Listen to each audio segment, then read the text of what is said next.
হে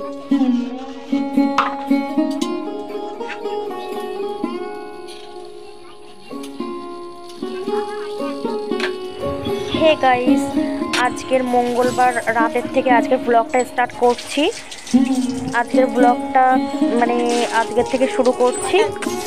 আর আমাদের খাওয়া দাওয়া সব হয়ে গেছে, আর এখন বাসন মেজে নিচ্ছি। তো চলো তোমরা দেখতে থাকো আজকের ভিডিওটা।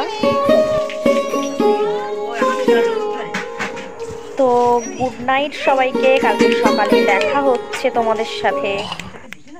Hello everyone, welcome back to my channel, my real blog Rupali channel. সবাইকে ওয়েলকাম জানিয়ে আবারও একটা নতুন ভিডিও নিয়ে তোমাদের সামনে চলে এসেছি।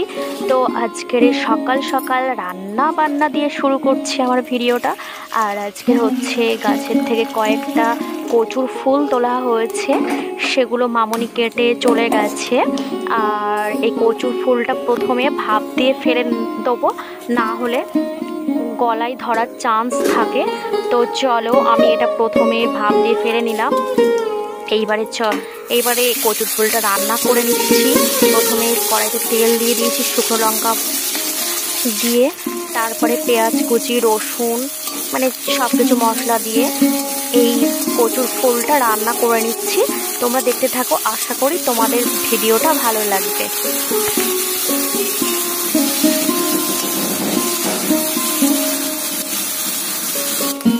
আর আজকের কচুর ফুলটা হয়েছে চিংড়ি মাছ দিয়ে। বুঝতেই পারছো, কচুর ফুল তার উপরে চিংড়ি মাছ, মানে সেই লাগবে।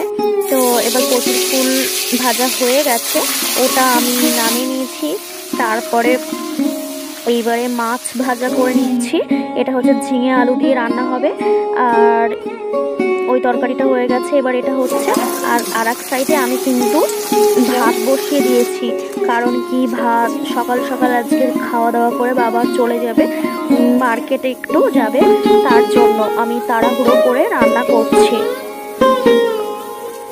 গাইস, এই ঝিঙে সাথে কয়েকটা চিচিঙ্গা দেওয়া হয়েছে, আর এগুলো কিন্তু সব বাড়ির বাগানের। চলো আমি ঝিঙের তরকারিটা করে নিই। আর এখানে কিন্তু তেলাপিয়া মাছ, তার সাথে কয়েকটা চিংড়ি মাছও দেবো এই ঝিঙে আর চিচিঙ্গার তরকারিতে। আর এদিকে মামনি হচ্ছে কুমড়ো ফুলের চপ করার জন্য কুমড়ো ফুলগুলোকে বার করে নিয়েছে। চলো কুমড়ো ফুলের চপও হবে। তারপরে এদিকে ঝিঙের তরকারিটা প্রায় কষানো হয়ে গেছে, এবারে তরকারিতে জল দিয়ে দেবো। আর এরপরে হবে কুমড়ো ফুলের তরকারি। আর দেখতেই পাচ্ছ, আমি বলেছিলাম না, আগের এক সাইডে ভাত বসিয়ে দিয়েছি। আর এখন কিন্তু 10টা বাজে। আর এই সাইডে মামনি করে নিচ্ছে এখানে ফুলের চপের জন্য রেসিপির জন্য প্রস্তুতি করে নিচ্ছে। এখানে পেঁয়াজ প্রথমে বেটে নিয়েছে, আর তারপরে ফুলগুলোও কিন্তু বেটে নেবে। আর এইভাবে কিন্তু এই চপটা করলে বেশি টেস্টি হয়, কারণ কি মশলা সব ঢোকে এর ভিতরে। আর আস্ত মানে গোটা ফুলের চপ করলে তার ভিতরে সেরকম মশলা ঢোকে না, আমার যেটা মনে হয় সেটাই বললাম। যেটা সুবিধা হয়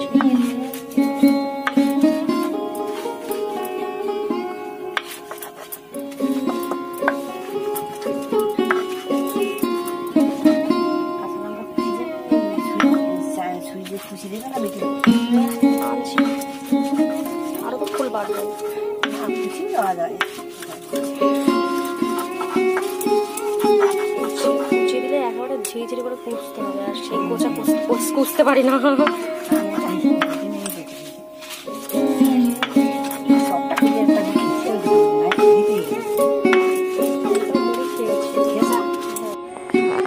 তো আজকের এই ফুলগুলো কিন্তু পুরোপুরি মানে মিহি করে পেস্ট করে না, এটা মানে হালকা হালকা করে বেটে নেয়। আর এতে পেঁয়াজ বাটা, কাঁচা লঙ্কা বাটা, শুকনো লঙ্কা বাটা, তারপরে কর্নফ্লাওয়ার, বেসন, লবণ, হলুদ, আর আজকের আবার একটা ডিমও দেবো, যাতে করে বেশি টেস্টি হয়।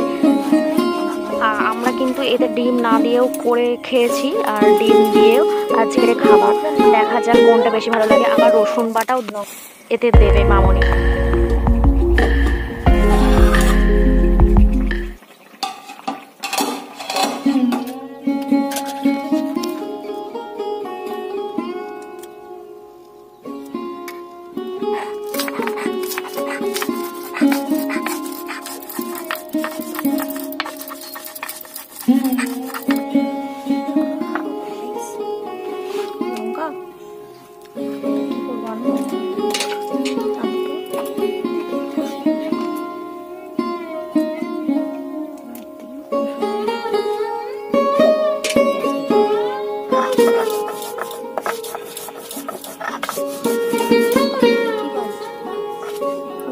ওই লঙ্কা দিলেও টেস্ট হয়, এই শুকনো লঙ্কা দিলেও টেস্ট হয়। ওই ডিমটা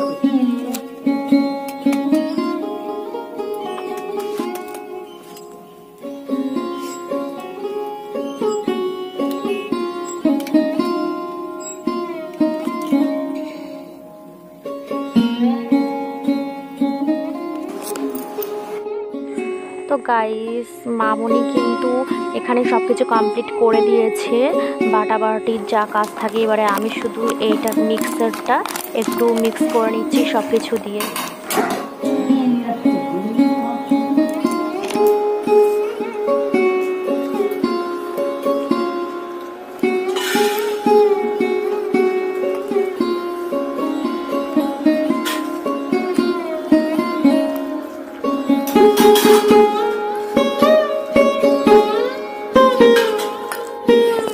চলো, আমার এটা সব কিছু মিক্স করা হয়ে গেছে।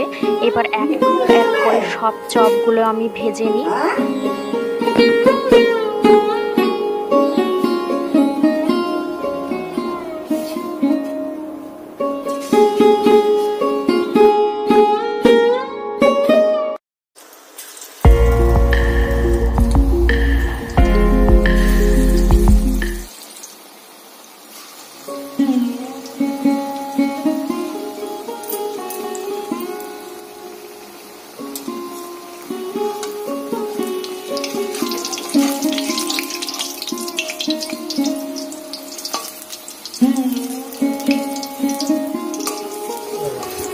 এখানে হচ্ছে চপগুলো ভাজা হয়ে গেছে, আর আমরা কিন্তু চপ ভাজতে ভাজতে অনেকটাই প্রায় খেয়ে নিয়েছি। আর এখানে কাঁকড়া ভাজা করে নিচ্ছি, আর একটা রান্না হবে। এই যে চপ সব খেয়ে লাস্টে এই পরিস্থিতিতে মানে এই কটা আছে। আর এই যে আমরা আর আলু কাটা আছে আজকের। চলো, রান্নাবান্না সব হয়ে গেছে। দুপুরের মেনুটা তোমাদের সাথে একটু শেয়ার করি। এখানে আছে ঝিঙে আলু মাছের তরকারি, আর তো দেখিয়েছিলাম আগে চপ ছিল, ভাজা করা হয়েছিল ফুলের চপ, ওটাও কিন্তু ভাত দিয়ে খাওয়া হবে।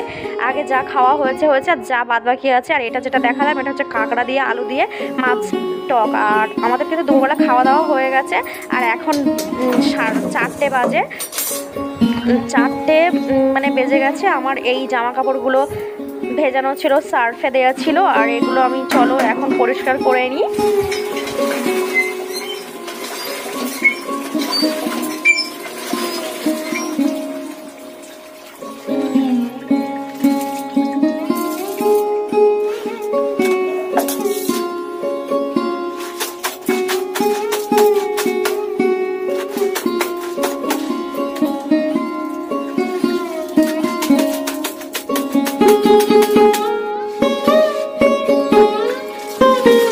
জামা কাপড় ধুয়ে মেলে দিই। আর আজকের ব্লগটা বেশি বড় করব না, এই পর্যন্ত। তো সবাই ভালো থেকো, সুস্থ থেকো, লাভ ইউ অল। নেক্সট ভিডিওতে দেখা হচ্ছে।